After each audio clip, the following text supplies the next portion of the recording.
Hello, everyone, and welcome to Twillow Talk. I'm Tanys Coughlan from the Twillow Lifestyle Community, Twillow Lifestyle Academy.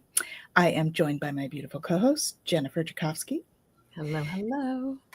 And we have an amazing guest today. We have Ellen M. Laura. Thank you. Thrilled to be here. We're glad to have you. Welcome. Why don't you tell our audience a little bit about yourself, and then we'll do the updates after. I am an author, seasoned. I've been writing for almost 50 years. I've been teaching wellness, health, meditation for nearly that long. I started when I was 21, so that's long, long ago. And the path has always been the same. I would say my desire when I was young was to see God, to see the face of God.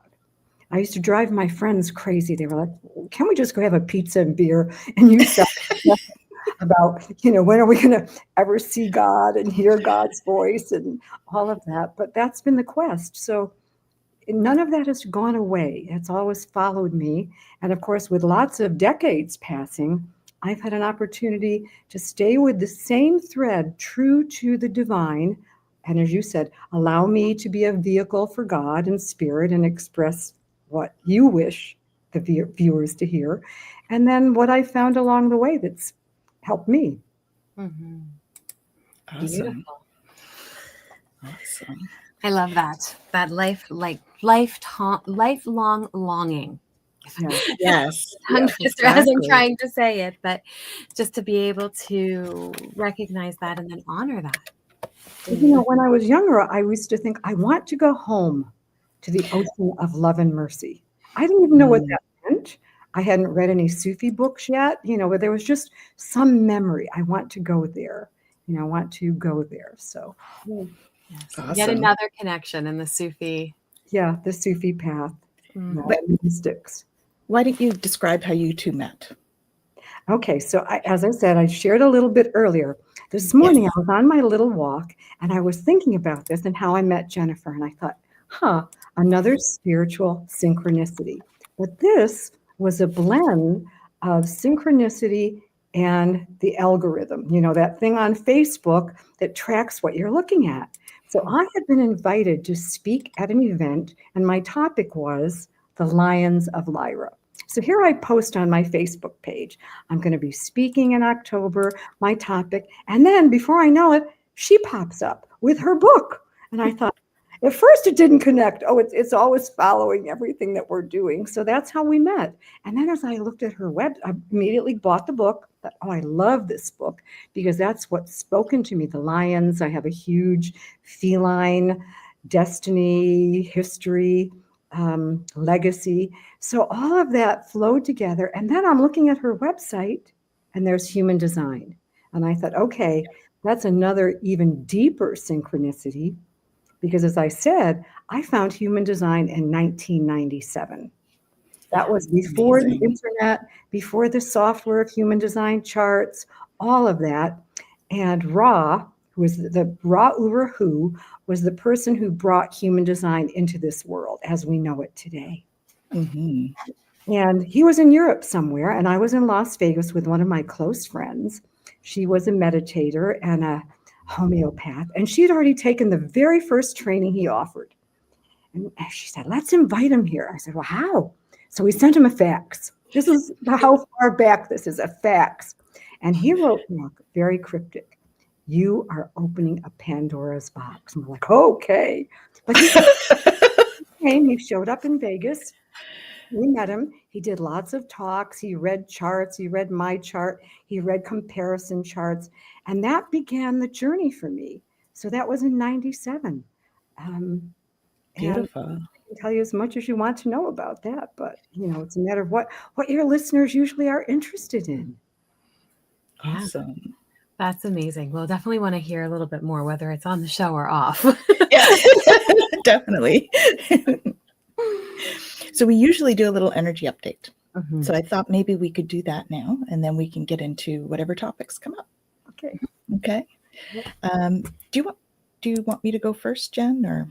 Would you want me to, since you don't have your Yeah, please. Maybe you wouldn't mind doing that while I get this up. Yeah, Please. that is fine.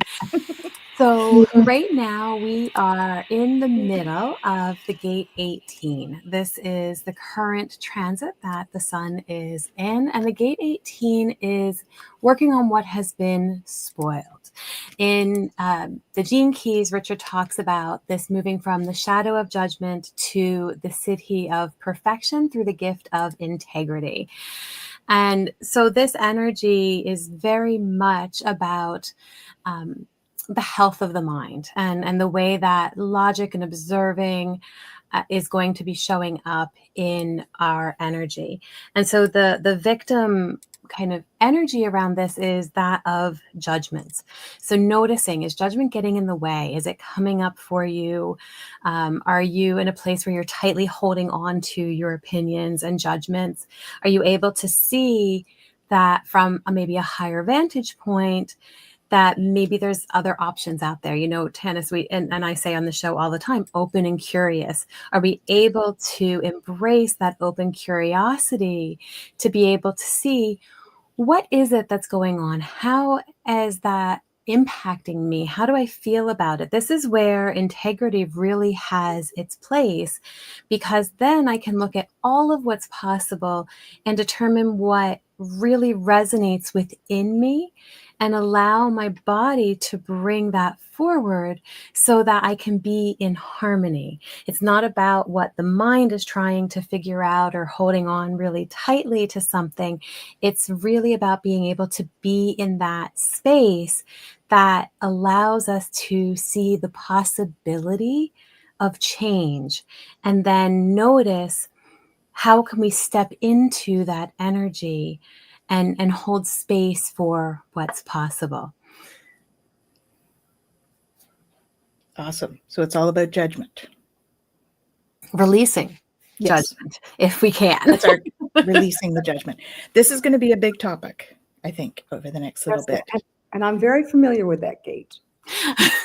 Deeply familiar. So I can add when you wish. I would love for you to add. Yes. Please, go ahead. Okay, so if your listeners are familiar with human design and they know that each gate is an archetypal energy, and part of what influences that archetypal energy is the center from where it's coming. So where's gate 18 coming from? The spleen. It's facing the root. And it's coming from the root. Okay, so think, there's an adrenaline energy, and each of these streams has either a logical, an individual, or a collective theme. So what that means is that gate 18, what it's really about is the ability to have discernment. And anyone who carries the gate 18 in their design, they're the ones who are here really to discern. So, you know, in the new age, judging has a real bad rap. Oh God, don't judge anybody, it's terrible. But what about discernment? So that frequency, that energy, what it's doing is it's pushing up. And what's interesting, it also has a male-female component to it. So if you carry the 18th gate as a woman, you tend to be very critical of males and fault finding and judging about everything. And opposite for men, they can do that with women. And one of the ways to shift out of that, as Jem was saying, we've got to get out of this part where it's negative. So how do you shift out of it? You look at what that really means is how the collective needs to change. The collective needs to change the male-female energy as it has been. So instead of saying you to an individual, you need to do this differently, you might phrase it as, well, you know, within the collective, this masculine situation has continued for a very long time and it needs to shift. And we need to find a logical, it's part of the logic stream. We need to find a logical way beyond this. So, you know, when I studied human design and we learned the gates, part of how I learned, I would study the charts of the people I knew best. And I had a couple of friends that had the 18th gate. And I thought, wow, this is really interesting. And sure enough, they would say, yeah, I'm always nitpicking and, you know, I don't like the way you squeeze the toothpaste and all this kind of stuff. But then when they would shift it to, Here's what I see needs to shift within the collective about women, and here's what needs to shift about men. Then it moves beyond the shadow into the higher thing where judgment lifts from finger pointing and blaming to discernment, which is a very high step on the spiritual path. Definitely. Love that. Now I need to go and check and see if I have that gate. Go and Funny. human design chart. Go check and see if you have it. Do you have it, Jen? I have mine. 58 and my partner has the 18. And so Ah. it's so funny as you're talking about this. And I'm like, okay. Yeah. I'll look at the composite, but yes, you have to look at all that. And remember, when you're looking at an energetic in human design, what's influencing it is the center that it's coming out of. So if you read just the words and you're not sure, you need to make sure, because if that was coming out of the head center, it would be an idea, but no, it's an adrenaline drive pushing up from the very bottom root saying, we want change. We're going to break through an old pattern and we're going to be different. It's a strong push of energy. Mm-hmm. Wow. Cool. So. Jen has my chart. Okay. You don't have the 18. Oh, I don't have it? Okay. Cool. But it's pretty fascinating to see the energies as they play out too, because, and I know, defined and undefined makes a difference. So like I have 58 and it's in my undefined root. And so I have that pressure, but I don't have consistent energy to do anything with it. You have the 58 from the spleen, undefined? Where? The 58 is the root, and then the 18 was the spleen. Look again. I haven't looked at it in a while. Yeah, no, I'm looking at it. It's right there. Okay. Yeah. So you have it out of the undefined. Okay, so then there's an even stronger pressure, and when you have an undefined root, those people can be always seeking excitement and always seeking something new, because that adrenaline just wants to pop on and off. Yeah. That's got to be me. I'm in all sorts of different things. I got my fingers in way too many pies. Of course, I am a manifesting generator. So. Okay. Yeah. Well, yeah. You don't have the 18 defined, but your spleen is, and your root is not. So. Okay. Yeah. But it is incredible to see, and when we do the transits, it's just a quick kind of. Here's a little bit about what's going on, but I love how you're bringing it into the deeper understanding of what it is in light of the channels and in the centers, and recognizing the pressure behind the lack of definition versus defined and all of that. So, yeah, because the 58 is, looking for the 18. It's looking for it. It says, where are you?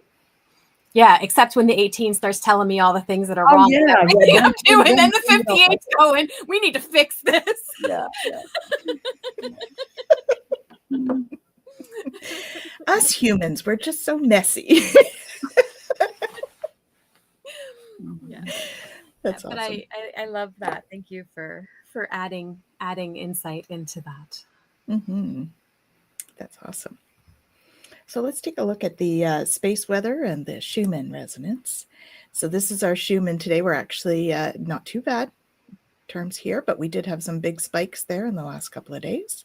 We actually had some pretty big solar flares. We've had a bunch of M class over the weekend, which we haven't had much of lately. These are the ones that, of course, are touching in here in the yellow. The M-class solar flare. So we feel those in our body as if we're sensitives, then more than those that aren't as. But we definitely have had some big jumps there in the last couple of days. So that's something to keep an eye on. And we also have the KP index, which actually was quite yellow a little while ago in here when we look at it here. And so that is also, something we're going to feel, because we're in the yellow. So we've got a fair bit of stuff going on in terms of this. Awesome. Mm-hmm. And let you say hi to a couple of people. I'm going to say hi to all of you in one fell swoop, and then I'm going to go get the last doggo, and I'll be right back. All righty. So we'll say a big hello to Fogo Pogo, Hey, Kaylee. Welcome. And we have Hypnocity, Nalani. Hey, Nalani, welcome. And we have Sue.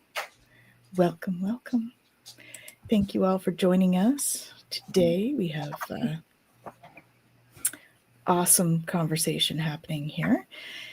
Nalani says she's finding ways to reframe things has helped me manage this shadow work.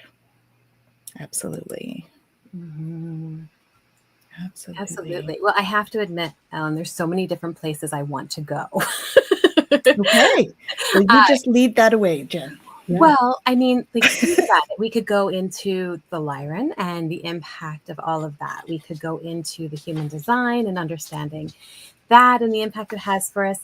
We had talked a little bit about the 2027 shift that's going to be happening. And then also understanding now that you've got this, Sufi path as well. Like, all of these things are very resonant for me. So I would be happy to dive into any of them. So I don't know, you guys, like, everybody who's watching, is there a particular thing that you're going, oh my goodness, I would love to hear more about that? Yes, let's hear what they want. Mm-hmm. Let's hear what the listeners want. What do you guys want? You have your charts in front of you. You have your cat sitting next to you. You have a Hafiz book somewhere. And Mm-hmm. Absolutely. But So while did you share with her that I was in the lifetime with you for that book? In the book, no, we haven't talked about that. I didn't know. I know you were on a couple times with the show in comments and stuff. I don't know if you'd caught that, but in what I found is that there's been quite a few energies that were in that lifetime that are here now in this one. And I think that's a big part of, as we were saying just before the show, that we're being brought back together. All of these energies are being brought back together. And I'm absolutely sure that our energy has met before as well. Yes. And Yes. so, just being able to kind of identify that or figure out, if we need to know, and maybe we don't need to know, just need to know that it's familiar and that there is a connection there. And maybe that's sufficient. Well, yes, I've had past life memories, and I'm at the place where I don't think anybody shows up in my life if there isn't some thread. Mm-hmm. I do for any reason, because I've set the intention, as maybe a lot of you have, the only ones I want to come into my life are the ones that God has brought to me, that we have a divine connection. There's some higher purpose for us being together. So I would say that's true for all of us. You too, and all of the people listening, we have a connection. There was one time I was at a lecture by a Tibetan Buddhist teacher. And one of the students said, have we been with you in another lifetime? And he shook his head and said, no, not in one other lifetime. 1,000 other lifetimes, thousands of times you have been with me, thousands. Yeah. So think about that. Mm-hmm. Yeah, that's beautiful. Jen and I share many past lives together. We've done some we've done some regression stuff, and we've played all sorts of different roles and everything in each other's lives. So yeah, and I'm sure. Have you had a chance to read the book yet? I've skimmed through it, and now one of the things I've been doing, since I'm on the computer for so many hours and my eyes give out, I play it on Speechify. So I listen to it. So I've been listening, because that's easier for me than 4 hours just reading. So yes, I'm finding it to be all of those memories, from that life, from Maria, all of that, it's interwoven. It's interwoven. Absolutely. Have either of you ever lived at any time in Hawaii? Not in this lifetime. We have a friend that lives there, and we do a show with her, Galactic Gap. Okay. It's Dr. Lisa. Okay. I lived there for 12 years.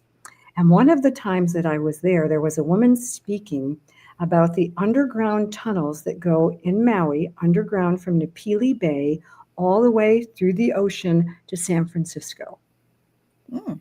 And that if you were able to have that memory, then some of us who were in some of those areas, whether it was probably Lemuria, when it ended, some went to the islands and then some went north to England and the colder climes. So I know for sure I went to the warm ones, which is why cold is so hard for me.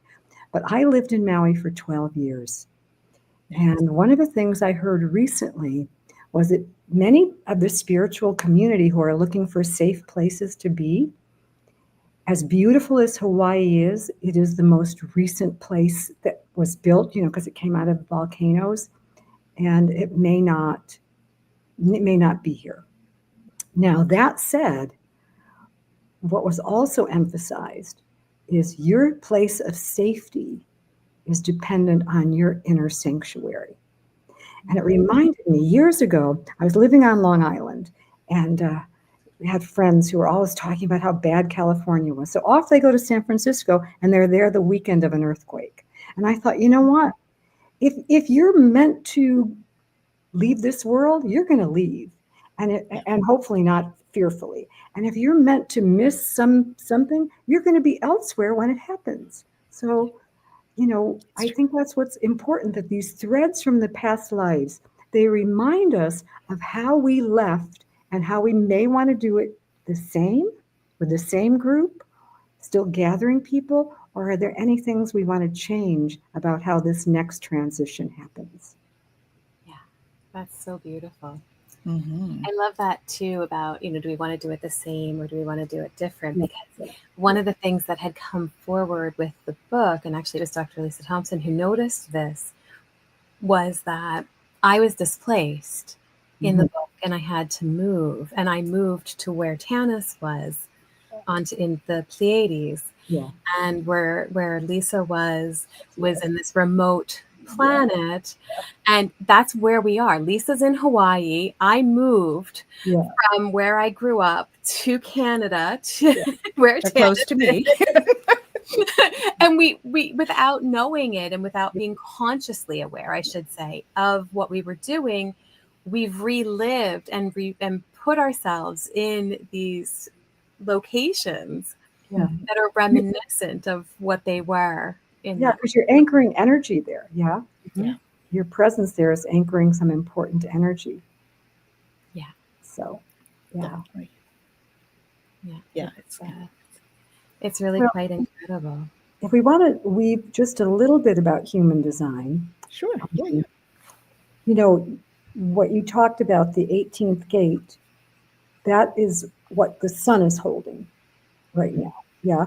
So that lasts, 7 days, about 7 days, and then it shifts again. So those changes may or may not be as noticeable, but the ones that many of us do notice, if you're sensitive, are the long-term transits, the ones of Pluto, Neptune, those outer planets. So one that has caught my attention is the one that's in Neptune, and it's gate 25. Do you want to say anything about that, Jen? Have you paid attention to Neptune and gate 25? Yeah, I think for me, the biggest switch was when Pluto switched, and I went, holy, my transformation is totally changing. But that's everybody, right? We're all in that transit together. But yeah, looking at Neptune and the 25, I mean, other than having some studying of the 25, I haven't looked at that transit change. And it's probably only because the 25 is one of my gates for my incarnation cross. Oh, wow. Okay. So here's the thing. I have the 51, and I'm always looking for anybody with the 25. And I have the 51st gate out of an undefined ego. So when I meet someone with a 25, it snaps on. And right now it's in their long term. So for those of you who are curious, that 25th gate is, to me, one of the most significant because it's one of the most spiritual gates of all. It's the gate of universal love. It's the gate of spirit. And if you look at the whole channel, the 5125, that's called the channel of initiation. Now think about initiation in other lives. Think about Egypt. How are initiations conducted? One of the things we've read and heard, you would be placed in a sarcophagus, right? Right? Still are. Tanys is going somewhere she does not need to go for this show right now. Yep. You were placed in I the saw one. It was not very family friendly. So Okay. I'll just say that. The pineal gland did not emit the powder to open it up, then you died. If the initiation was successful, if you were, then it opened and you were transcendent. So think about that. That's a different kind of initiation than many of us are talking about today. But right now, the 25th gate is offering that initiation opportunity to everybody. It's offering it to everybody through the spirit. And so those two gates, as they connect, the 25, 51, that's eventually going to break away the illusion of our separateness. So that channel is what holds our illusion that we're separate. When that's done, then that illusion will be gone. So to me, I'm always looking at the 25, because right now it's there for me for a long term. I'm like, wow, I have the whole channel of initiation. Anybody that comes near me right now is getting initiated from the energy, because the Neptune is bringing that unusual, mysterious energy. And there you are, another person with the 25 in my life. In your incarnation, do you have the cross of the vessel of love? Okay. I can't tell you how many people in my life have the cross of the vessel of love. They keep showing up. That's beautiful. Mine was the cross of revolution. Yep.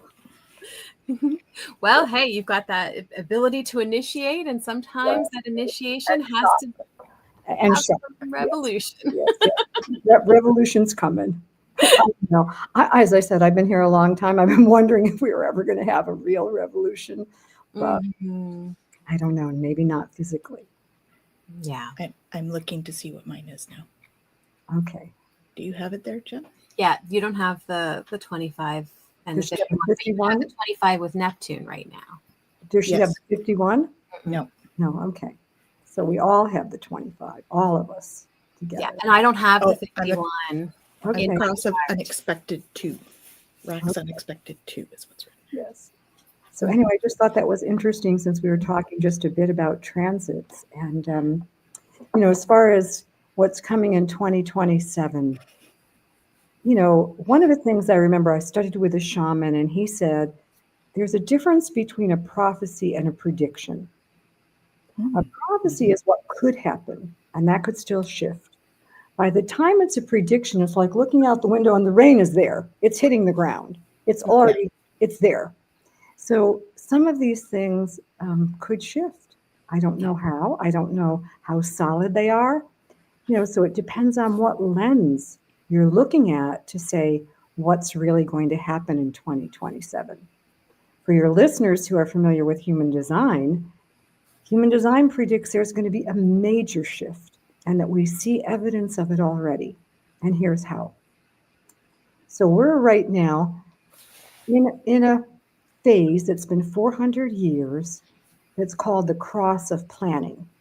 And that's a background frequency. So think of a background frequency as something that's energetic, that all of humanity everywhere is hearing. So it's like, say we're all listening to a waltz, or we're all listening to a cha-cha, or we're all listening to reggae. We're all listening to the same background frequency. And it's moving us in a similar pattern. Now, there's individual things within it, how we each move, but there's a background. So the background frequency for 400 years has been, we're going to build things together. We're going to make hospitals. We're going to make universities. We're going to make all kinds of things for the collective that have a theme of logic. We're going to have the cross of planning. We're going to plan something to benefit all of humanity. And look around. So there we have all of these structures. We have religion. We have hospitals. We have educational institutions. Now, the human design prophecy says the background frequency will shift in 2027. And it's shifting out of the cross of planning into what's called the cross of the sleeping phoenix. No logic at all. Absolutely individual survival. It's all about me. I better figure out how I'm going to survive because all hell is broken loose and shit is coming fast. Oh dear. Oh, Okay. yeah. So, and so in human design, those, different people in human design say you can see it happening. We started seeing it in COVID. You call 911, nobody's there. A lot of the things that we've relied on as institutions could go away. So, what does that mean? That means that the more we can be reliant on a small community of like minded people, then the more we will have not just survive, but maybe even thrive. Mm-hmm. And then that goes into the other big part of the prophecy that new beings are coming. So, is everybody here familiar with that? The rave beings? We haven't talked a whole lot about it on here. I've only alluded to it a couple times on the show, so we have not dove into the. Think it's too far out, or you think it's too far out, or you want to hear it? Not at all. It is not too far out for here. Nope. No. We talked about all sorts of stuff. Okay, so remember, I met Ron in '97, and when he started talking about these new beings coming in 2027, I'm fascinated. I'm like, what if I have to reincarnate? I might be one of them or something. My friends back then are thinking, the hell, that's like years away. Why are you interested in that? Of all the stuff he's teaching, what does that have to do with us now? Yeah. So, but I couldn't forget about it. So I kept reading and studying. I've listened to everything he's ever written and talked about 2027 and the new beings. So the prophecy that he was given, Homo sapiens, what we are, the kind of being we are now, was a leap forward after Neanderthals, right? And we're familiar that really did happen in history. We made a change. And for a while, we lived side by side. Neanderthals were still here. And then eventually they were all gone, and all remaining were Homo sapiens. Well, the next leap is coming. He named them the rave of the universe. And that means Homo sapiens will be as far behind frequency-wise as Neanderthals were to us. One of the things he said, imagine you're somewhere at a concert, like a high frequency, incredible music that just touches not just your soul, but every part of joy. You're filled with joy. Imagine that. Those beings will be in that state all the time. They won't have to meditate. They won't have to do anything. They're going to come in carrying that frequency. And they won't want to have a lot to do with Homo sapiens. And it will be up to us to create a bridge so that they have some safety when they arrive, because they'll be different. And there will be some who are like, they're not like us, so what do we do with them? Yeah. We got to get rid of them. So there are those of us who are the bridge for these new beings to welcome them and say, we understand, this is evolution.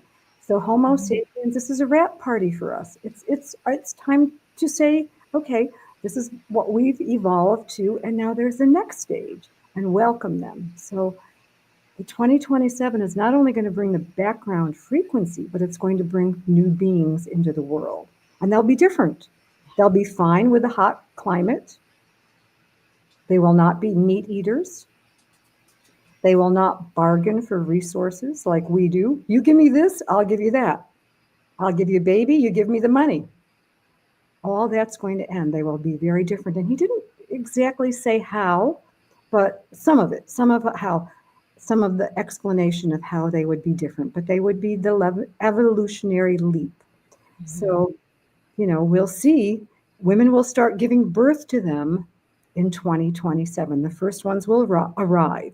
And not all children born after 2027 will carry that new frequency. There'll still be some, with this frequency, but the new ones will be here. And they will have telepathy with each other. Yeah. So if they're in the room, even before they can speak, they'll know you're one of mine. Mm-hmm. So that's a little bit about 2027. I don't know. To me, it feels like interesting and cool.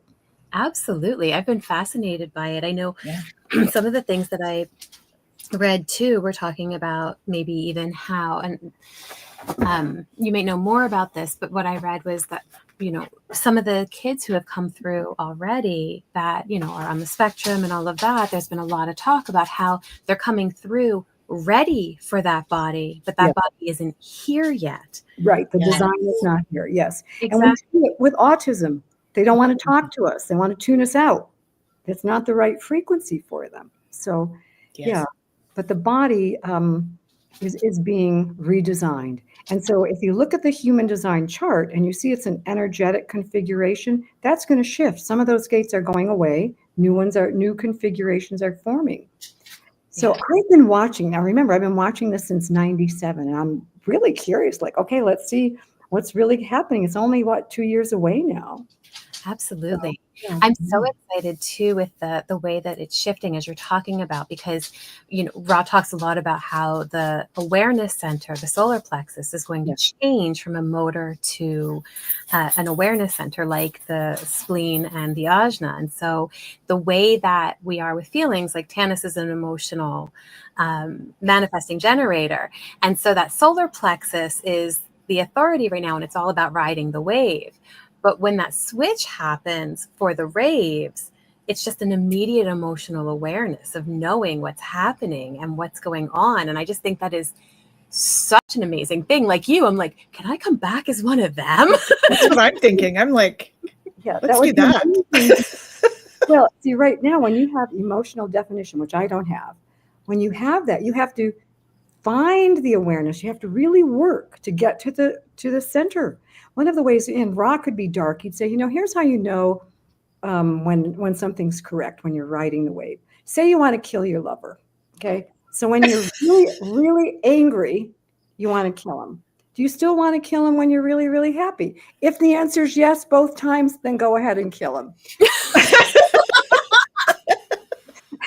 This point where you've got to let the wave go to its extremes until it comes to the center and you're clear.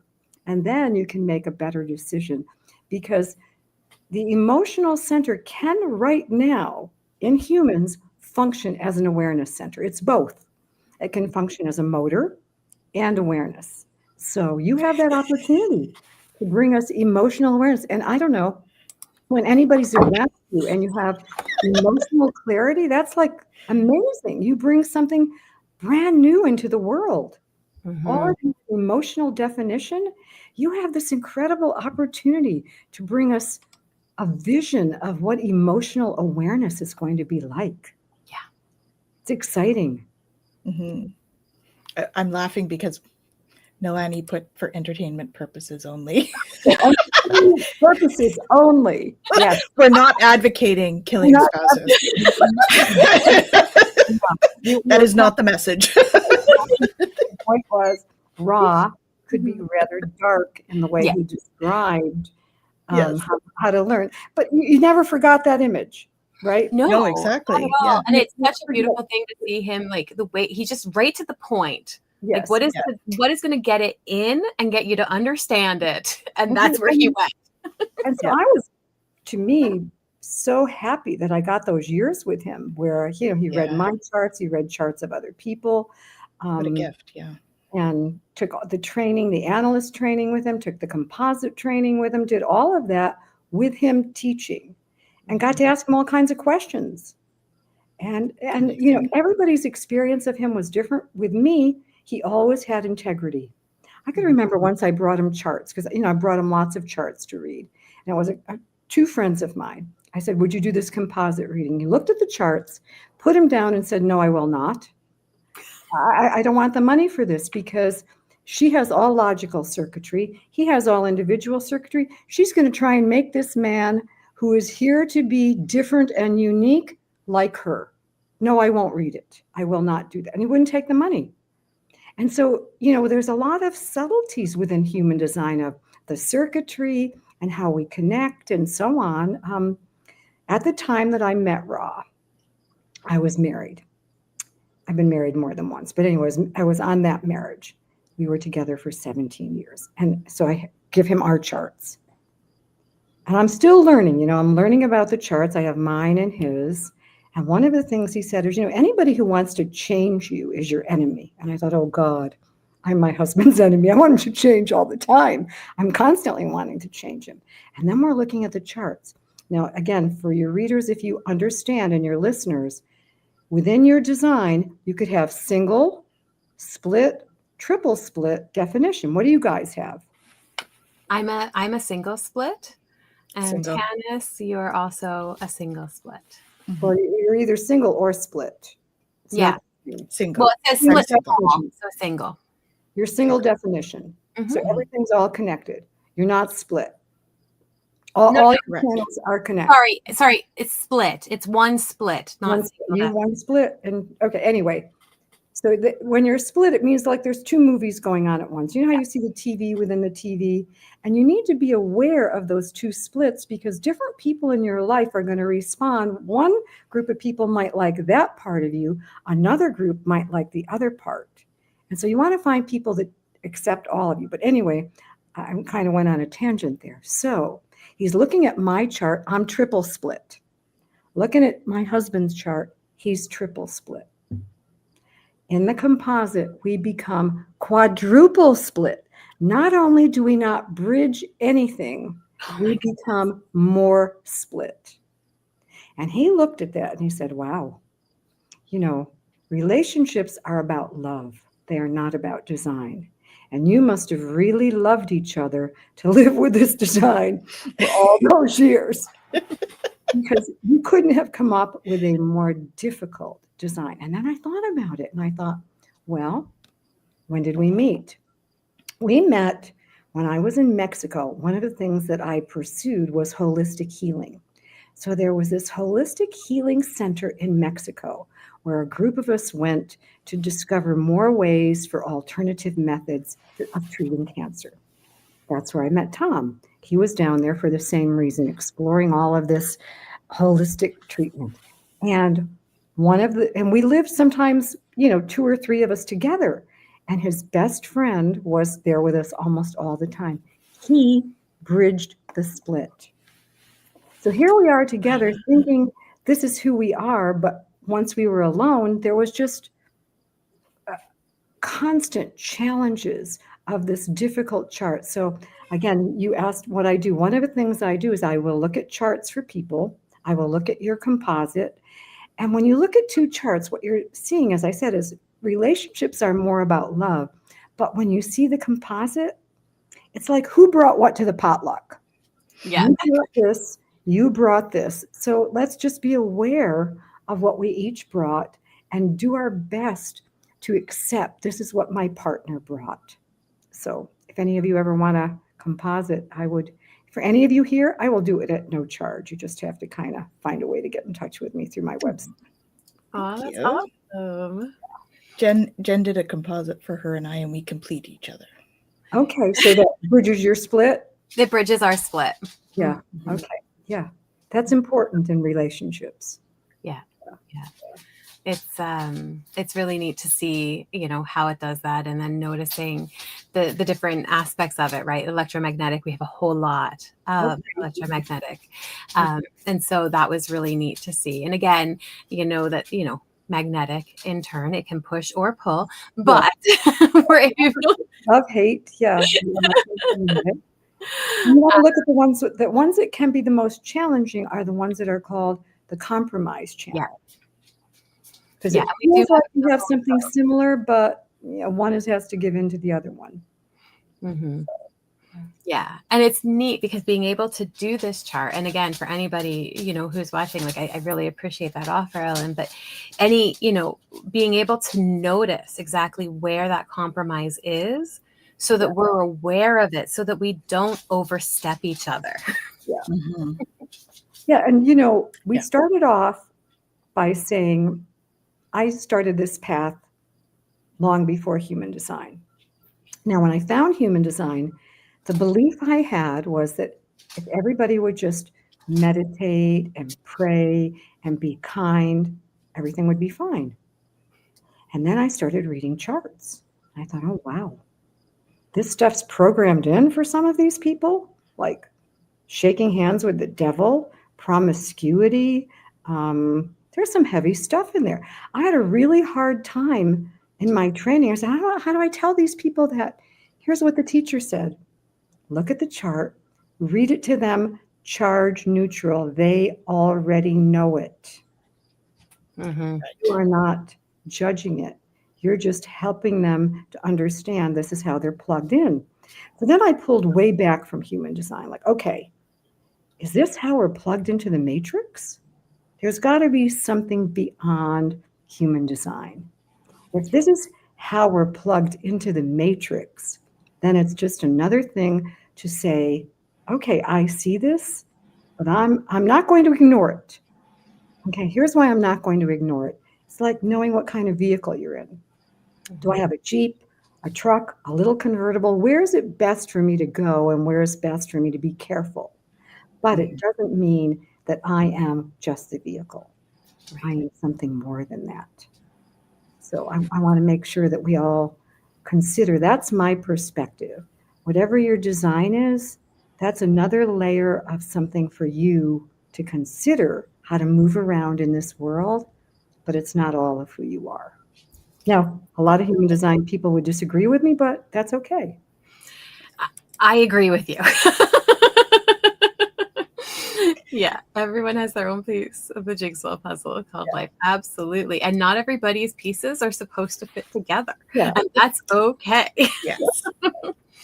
But like you know, when we talk about that idea of deconditioning, I know through a lot of different mediums, I had been in the process of deconditioning so much throughout my life on my spiritual journey and through a lot of different, learning and deep dives and things like that and understanding, what is it that's actually going on in here? And I think human design, what it did for me was it allowed me to go, yeah, that's a thing. Yeah. Okay. And I love that it's the mechanics because it's not personal. Yeah. In that way. Yeah. And I'm able to go, oh, okay, I'm programmed for that. Cool. Now what? Yes, I'm programmed for that. And Ra for a long time helped us understand the detriments. And then he didn't want to talk about that anymore because people were like, oh, detriment, that's a bad thing. But, one of the things I learned really early on, two of my gates, one is altruism, the other is communion. It's like, of course I want everybody to love each other, and it's my nature. I'm programmed that way. I am programmed for empathy, compassion, communion with everybody. It's not, because I did enough meditation and whatever. Now, did I carry it from other lives? Very likely.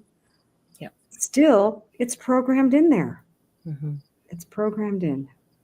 Well, it's interesting when you say about carrying it from other lives, because we talk often about, contracts, like how we decide before we come here what we want this life to be, what we want to learn, what kind of experiences we want to have. And I wonder if we sit up there and we go, I'm going to color you in. I'm not going to color you in, but I'm going to give you a little color right here. And we design our chart before we come. I wonder the same thing because there's a lot of different controversy about that. We've got all the way of, you come here with no choice. Your karma pushes you here. Shut up. That's it. You're here to deal with whatever mess you haven't dealt with before. You're in samsara. Wake up, right?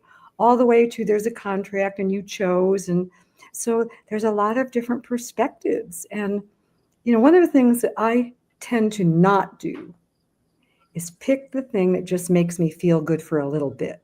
It's like, I would rather hear the truth, even if it's not really pretty, because once I can assimilate it, then I can come up with, how do I move through this? Whereas if I just want to take a Valium and go to sleep because it's not pleasant, I don't feel that serves me. Yeah. And that's the healing journey, right? Yeah. The more we can get to know ourselves and how we can move through things, the better off we'll be. Yeah. In terms of that. So. Well, and easy to love people, right? Mm-hmm. For some of us, it's easy. absolutely. You have the cross of the vessel of love. You got all those gates of love there. Yeah. Well, and we know that, love, because everything is binary. Yeah. Like there is that kind of like, I have to be really mindful of like, I love everything. I love the sunshine and I love the trees and I love the little fly. And I'm like, can you just land on my arm and I'll take you outside? But then when something is like really bothersome, I'm like, breathe it through, Jen, breathe it through.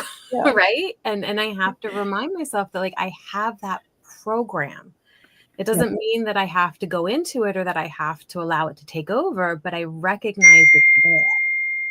I understand. Yeah. I remember years ago, I was in Switzerland and I was with a spiritual mentor.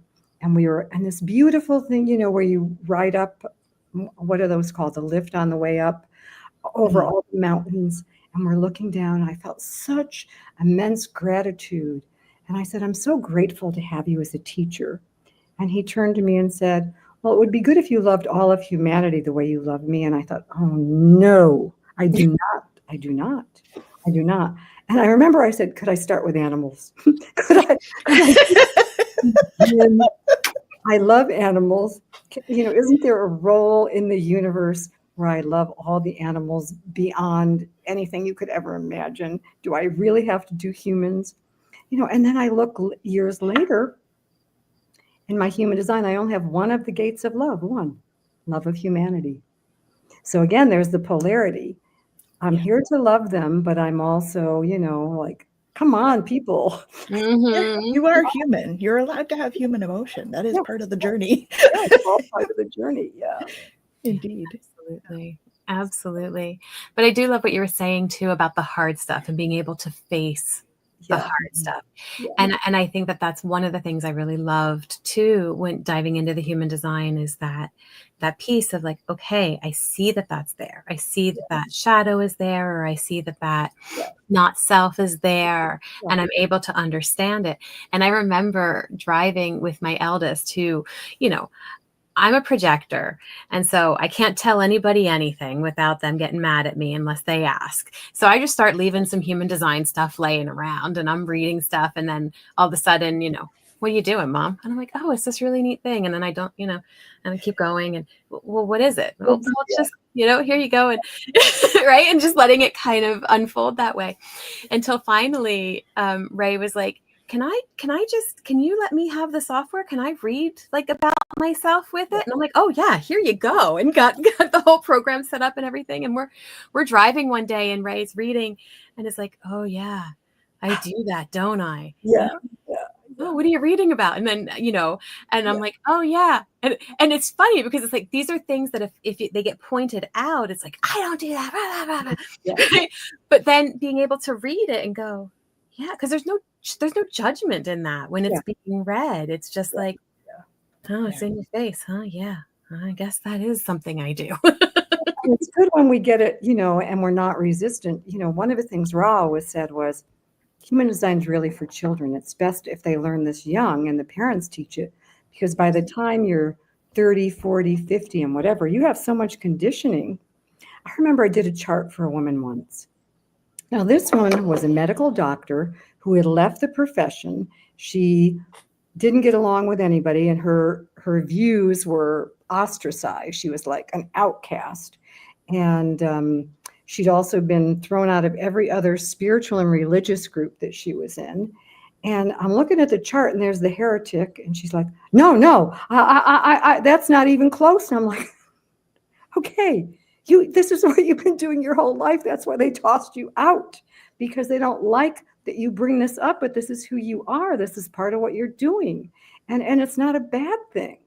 But sometimes as people get older, they're like, that can't be me. It's like, yeah, well, maybe it could be. So, but yeah.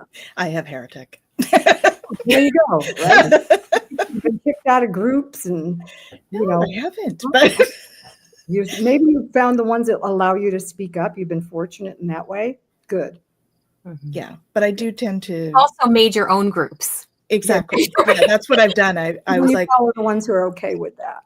Yeah. I think that, probably in business, I was like, no, that's not working for me. No, I don't agree with that. So, you start your own business, become your own boss. And then before they still have arguments with the boss, but they're quieter because they're in my head. Do you have mental definition? I don't know. Do I have mental definition?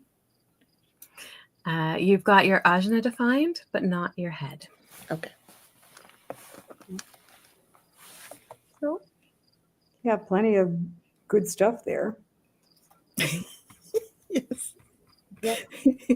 In that head and that ajna. Yeah. Mhm. So, yeah. Well, do you have any other questions or anything else you want me to touch on? Or I'm just happy to be with all of you. We're already getting a 5-minute warning. We Kaylee, are. come on. What? Okay. That has flown by. So usually at 5 minutes, we give them their what we call home play, Okay. something to focus on for the week. So Okay. Jen picks a card. Okay. So we pick from Seeds from the Sacred Feminine. Okay.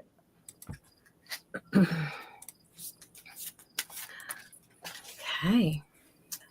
Make a sacred space. Make a sacred space. Hmm. Let's see what it says. Okay, here we go. Has the mundane been taking its toll on your well-being? Empower yourself in some quiet reflection and ceremony. You are a sacred being, and the gift of your attention can create sacred space anywhere. If you have already created a sacred space, spend some time sitting in silence and communing with your ancestors. If this is a new idea for you, build a sacred space now. Maybe create an altar with special cloth, tokens, stones, and gifts that you have collected on your journey. Or make a medicine bundle of feathers, sage, and a rattle that travels with you. Or maybe you can honor the 4 directions and sit in the center of a sacred circle on the floor. Be still and enter the realm of the sacred feminine. Enter the womb of creation. The sweet lodge is a womb-like structure built to connect with our sacred mother who dwells in the great mystery. It is a sacred space to sing and pray. Choose to sing and pray right now, grandchild. When you endow your life to the sacred with sacred meaning, your life becomes meaningful. Oh, thank you. That's beautiful. Oh, yeah, that's awesome. Thank you. So, Ellen, do you have any events or anything that you would like to let people know about? Well, I'm launching a Kickstarter and I would love support for it. So I don't know if Facebook is the best way to connect. I mean, I have a website. You can go to my website, ellenmlaura.com, and contact me. Down below, right there.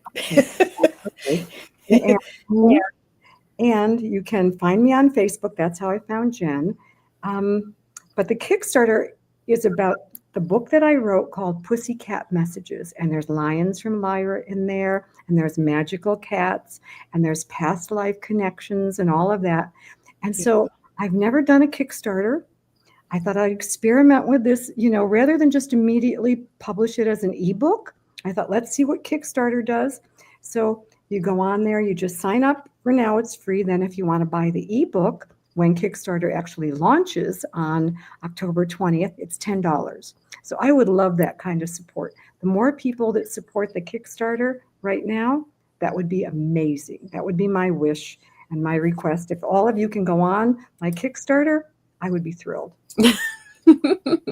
Awesome. And we'll get that Amazing. we'll get that link up to do that. Yeah, as we go. So if we do Kickstarter.com, because I want to put it in there for everybody, it's just Kickstarter.com? No, you need my link. I think I sent it to you, Jen, in Facebook, the Kickstarter link. Let me do that, and I'm going to put it in the chat for everybody so that you guys can all get it. Yeah. And I think it's wonderful that you're offering, readings for everybody. So what a beautiful way to support, right? By going in and getting. Yeah, and if you can find me on Facebook, if you're a friend with Jen on Facebook, then that's another easy way for me to make sure that you have it. Let's see, Jen, I sent it to you before today, a while ago. Yeah, I'm just scrolling through. You really have it. Did I really send it to you? If not. Oh, you know what? I think it was maybe via email. Oh, maybe it was. About it.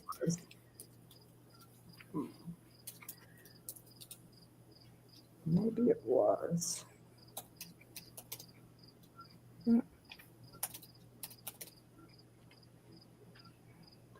I can send it to you right now. I don't know if it'll get there in time.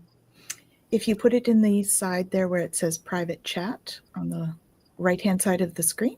I don't know how to do that. How do I don't know how to copy it in there. Oh, okay. My techie skills are occasionally good, but not always. So That is okay. I should be able to Yes. just search my Gmail, and there it is. Let's see. All right. Okay, that's see if that works.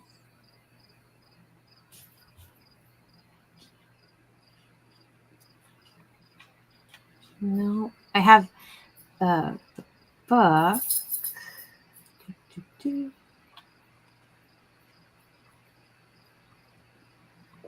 Yeah. What if I message it to you? Will you get it? Yes. What's the message number? Yeah. If you message it to me right now, I'll get it immediately and I can put it in there. What's the number? Oh, I thought you meant on Messenger. Oh, Facebook Messenger? No. Facebook Messenger. I have to go to Facebook. Well, Why don't we get this? We'll make sure that it's down in the notes. All right. Below. Yeah, and that way you can go ahead and find that. Yeah. Or while you're looking, we can even share what else is going on this week. Yeah. So let's do that. So I think for Jen, for you and I, we have something coming up on Wednesday. Yeah, we're going to be doing a Galactic Gab with the Alliance, and hopefully Dr. Lisa Thompson will also be able to join us. And that's going to be on Discord. So if you want to go, how are we doing the invite for that? I can grab that if you want. Yeah, and we can put that in for you all as well. And you're welcome to join us, and you can be on full FaceTime with us on Discord and to have chats. Have a conversation. Okay, I think I sent it to you in Facebook. Got it. See if I really did that. No, I know I lost you guys. I don't see you anymore. But yeah, we are here. I've got it. I'm going to copy it. There you are. There we are again. Okay. For all of you. There we go. So that should go out. Yes. When you go there, when you click that link, it'll say preview. And you click on that, and then it'll say notify me. But you can't be notified if you don't have an account, and it's free. So you just have to set up an account with Kickstarter. You put in your email and so on. Then when it actually launches, they're going to say it's live. Now you can go buy the $10 book. So, amazing. You know, Kickstarter has been used by a lot of authors as an alternative, and I'm testing it. I don't know. I mean, maybe I'll say to myself later, I think I should have just done an ebook. This was way more complex than it needed to be to have people want to buy the ebook. But, you know, we have to try new things. We have to experiment with new things and see how it goes. That's how we learn, right? Yeah. Absolutely. And when you go in there, you'll see that there's an image in there. Go scroll through the images. There's the Lions of Lyra, and it tells about the characters in the story. So it gives what Kickstarter does is it allows a person before they buy to learn about the story. What is this about? Well, it's a book about this, and here's who's in it, and here's the characters. So then they can decide, okay, this looks cool. I think I'll buy this. So fun. Amazing. I also just put your website in the chat. Thank you. For everybody, so they can connect with you that way as well. Yeah, hooray. Thank you, ladies. I'm so happy to have been with all of you. It's been wonderful having you. Mm-hmm. Absolutely. And anytime you need a part-time teacher, if you look through my website, you'll see all the different things I have taught through the years. My theory is if you can write about it, then you know you can really teach it, because in order to teach, in order to write something, you need to know it well. Mm-hmm. You know, I've written lots of things about meditation and human design and so on. So beautiful. Well, I'm sure we'll be able to talk about all sorts of stuff. Okay. Mm-hmm. Awesome. So we're wishing you all a wonderful week, and don't forget to come back next week. We have Jacqueline Richards coming on next week to talk about some of her new projects. So that's exciting. Do you have anything else, Jen, going on? I don't think Oh. so. We are both at the Holistic Healing Fair if you're local. Oh, yes, we should mention that. Saturday. Mm-hmm. So come out and see us. 10 to 4, I believe. Mm-hmm.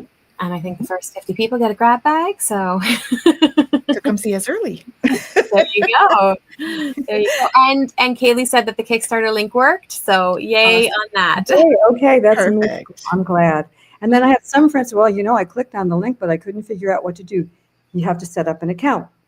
Kickstarter is the only game in town that does that. So they don't care about making it easier for us, I don't think. So Yeah. I hope they would at some point, but yeah. Work in progress, I'm sure. Work in progress. Yeah. Thank you, everyone.